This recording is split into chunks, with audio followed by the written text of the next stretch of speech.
अस्सलाम वालेकुम। अमेरिका में तकरीबन हर घर में 3 से 4 कॉल्स डेली आती हैं टेलीमार्केटिंग की। अब वो कॉल्स बेसिकली आती कहाँ से हैं? वो इन्हीं कंट्रीज से आती हैं, पाकिस्तान से, इंडिया से, बांग्लादेश से, फिलीपींस से। तो यहाँ पर कॉल सेंटर्स जो हैं इन कंट्रीज में, वो अमेरिका में कॉल्स करते हैं और कॉल्स करके अपनी प्रोडक्ट सेल करते हैं।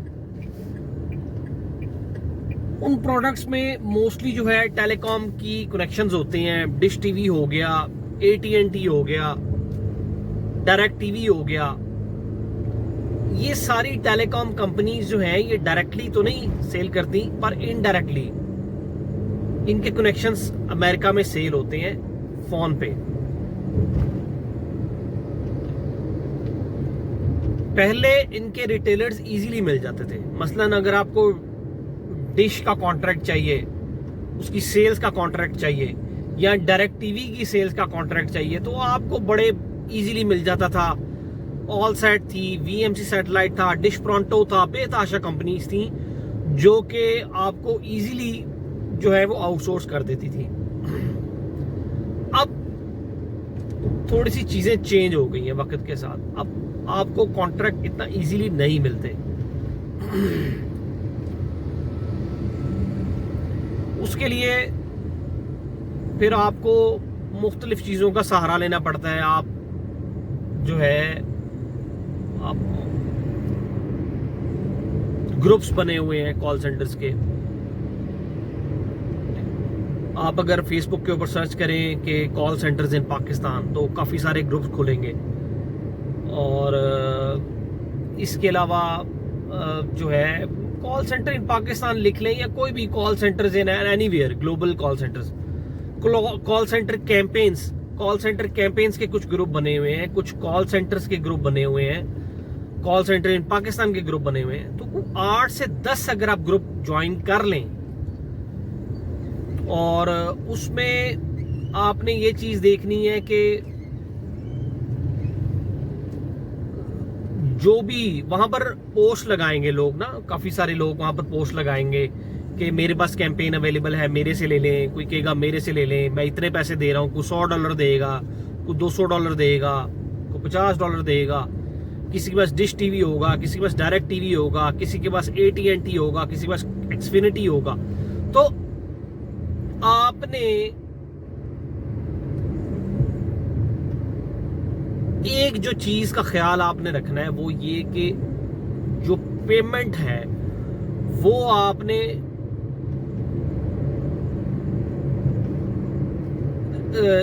वीकली साइकिल रखना है अपना। यानी कि आपको जो भी बंदा आउटसोर्स करे, यानी कि ऑफर करे कैंपेन, आपने उसको कहना है कि ठीक है भाई, मैं आपकी कैंपेन ले लेता हूं, आपसे आउटसोर्स करा लेता हूं, पर आपने जो है मुझे पेमेंट वीकली करनी है। उसका फायदा ये होगा आपको कि आपको आपका रिस्क डाइवर्सिफाई हो जाएगा। आपको जो है आपका रिस्क डाइवर्सिफाई हो जाएगा। आपको ज्यादा पेमेंट्स उसकी तरफ आपकी ड्यू नहीं होंगी।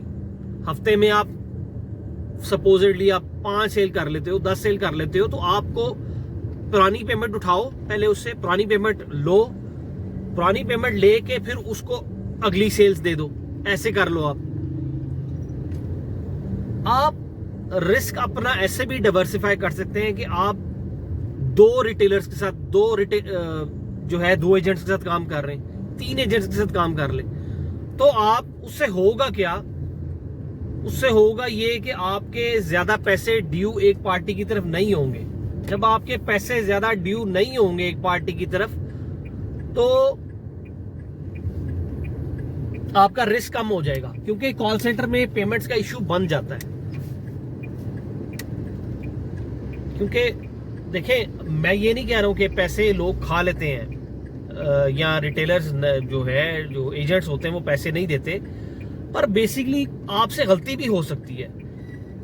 आपको आपके एजेंट ने कहा हुआ है कि यार आपने रिकॉर्डिंग्स देनी है, आपके पास रिकॉर्डिंग्स नहीं है, या आप रिकॉर्डिंग्स नहीं कर पाते हो, कॉल रिकॉर्डिंग्स नहीं कर पाते हो, या आपसे डिलीट हो जाते हैं, या और कोई मसला मसाइल बन जाता है, कोई वॉयलेशन हो जाती है आपसे, तो इसलिए बेहतर ये है कि अपने आप को सिक्योर करके चलने के लिए आप ज्यादा सेल्स एक एजेंट को मत दें, एक रिटेलर को मत दें।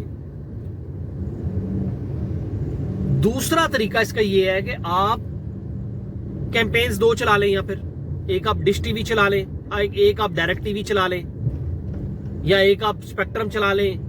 ठीक है, तो आप कैंपेन्स मल्टीपल कर लें, या आप अपना जो रिटेलर है वो मल्टीपल कर लें।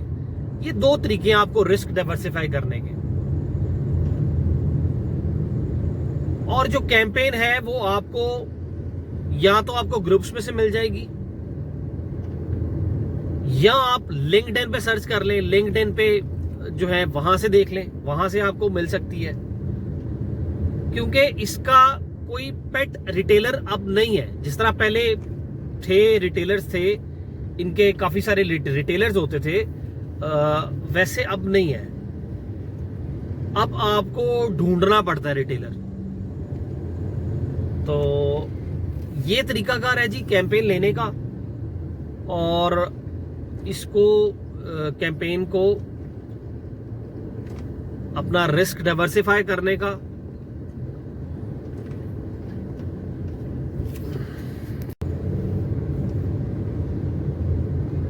अब हम कॉल सेंटर की फाइनेंशियल फिजिबिलिटी डिस्कस कर लेते हैं।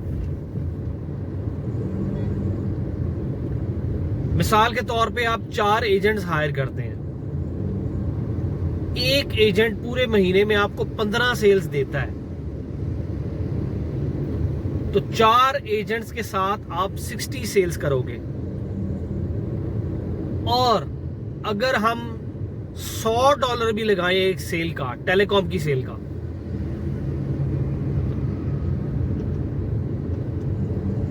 वैसे अब तकरीबन $150 भी देता है, कुछ $125 भी देता है टेलीकॉम की सेल में, पर हम 100 की एवरेज लगा लेते हैं, हम थोड़ी कम की एवरेज लगाते हैं।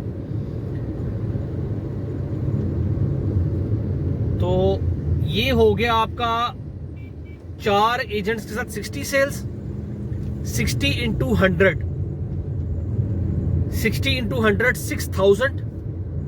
$6,000 आप एक महीने में ग्रॉस कमीशन अर्न कर सकते हो। इसमें अगर आप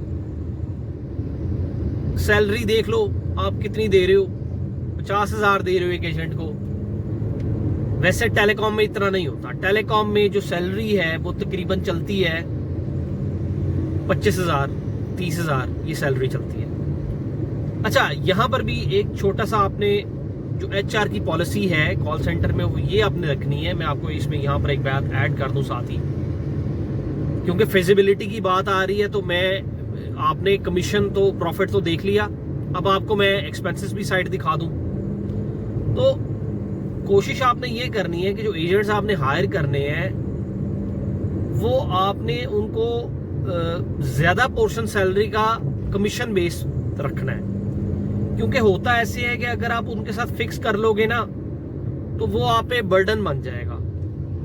कई दफा ऐसा भी होता है, कुछ बच्चे ऐसे भी होते हैं कि पूरे महीने में 4 सेले देते हैं या 5 सेले देते हैं, और कई ऐसे भी बच्चे होते हैं जो 30-40 सेले दे देते हैं। तो उनको जो ज्यादा अच्छा परफॉर्म कर रहे हैं उनको मोटिवेट करने के लिए, और जो कम परफॉर्म कर रहे हैं उनको डीमोटिवेट करने के लिए आपने जो सैलरी पैकेज देना है वो आपने उसमें इंसेंटिव का पोर्शन ज्यादा रखना है। ठीक है, आप देख लो, अगर आप 15 आपने बेसिक देनी है, 20 आपने बेसिक देनी है, 7 आप 2-3 हजार पर सेल का कमीशन का डाल दो उसको, ताकि उसका ये जो मैंने सैलरी बताई है ना 30 हजार, ये बेसिकली ग्रॉस सैलरी बताई है मैंने। इसमें आप कोशिश ये करो कि दोनों एलिमेंट शामिल हो। इसमें आपका बेसिक भी शामिल हो और इसमें आपका इंसेंटिव भी हो। या अगर आपका, देखो, अगर आप ये मैंने एवरेज बताई है, आप ज्यादा भी दे सकते हो। आप अगर आपको लगता है कि आप अफोर्ड करते हो या आपके पास पहले भी कोई कैंपेन्स चल रही हैं, तो आप 50 दे दो। ये आपके अपने टोटली आपके अपने ऊपर है।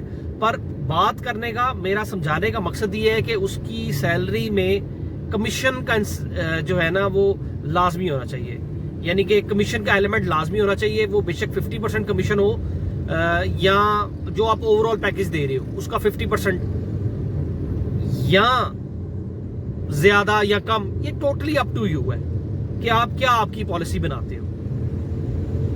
पर टोटली फिक्स सैलरी दे देना दैट इज नॉट गुड। वो सही नहीं है कि आप वो एक बंदा 5 साल कर रहा है वो भी आपसे 40,000 उठा रहा है, एक बंदा 30 से कर रहा है वो भी आपसे 40,000 उठा रहा है। तो ये आपको कुछ ना कुछ फिर यहाँ पर अपनी पॉलिसी जो है वो देखनी पड़ेगी कि आपने उन दोनों को डिफरेंशिएट कैसे करना है, 5-10 सेलें करने वाले को और 40 सेलें करने वाले को।